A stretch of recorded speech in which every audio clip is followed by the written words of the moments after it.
त्या अनुषंगाने 5 ऑक्टोबर 2024 रोजी स्थानिक गुन्हे अन्वेषण शाखेकडील सहाय्यक पोलीस निरीक्षक पंकज पवार यांच्या पथकामधील पोलीस आमदार सोमनाथ गुंडे व पोलीस शिपाई अभिजित ठाणेकर यांना त्यांच्या बातमीदाराकडून एक इसम चोरी केलेले सोन्याचे दागिने विक्री करण्याकरिता सांगली गुजराती हायस्कूल ते ट्रक अड्डाकडे जाणाऱ्या रोडवर येणार आहे अशी खात्रीशीर बातमी मिळाली।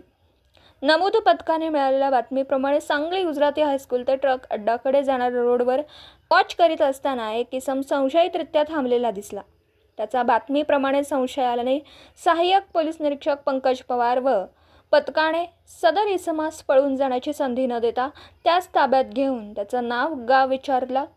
त्याने त्याचं नाव विनायक बजरंग कुटाळे, वय वर्ष 30, राहणार शिंदेमळा, बिरणाय हायस्कूल जवळ, अभिनंदन कॉलनी, संजय नगर असं असल्याचं सांगितलं।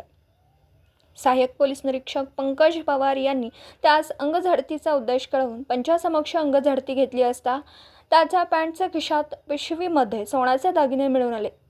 त्याचे कब्जातील सोन्याच्या दागिन्याबाबत विचारणा केली असता त्याने उडवाउडवीची उत्तरं दिली। सहाय्यक पोलीस निरीक्षक पंकज पवार यांनी त्यास विश्वासात घेऊन त्याच्याकडे चौकशी केली असता त्याने सांगितलं की त्याने नागस फाटा येथे दिवसाघराचे लॉक तोडून घरफोडी केली होती। सदरचे सोन्याचे दागिने हे त्यावेळी मिळालेले असल्याची कबुली दिली।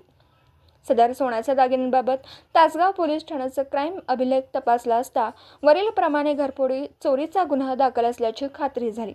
लागलीच त्याच्या कब्जातील सोन्याचे दागिने पुढील तपासाकामी सहाय्यक पोलीस निरीक्षक पंकज पवार यांनी पंचासमक्ष जप्त केलेत।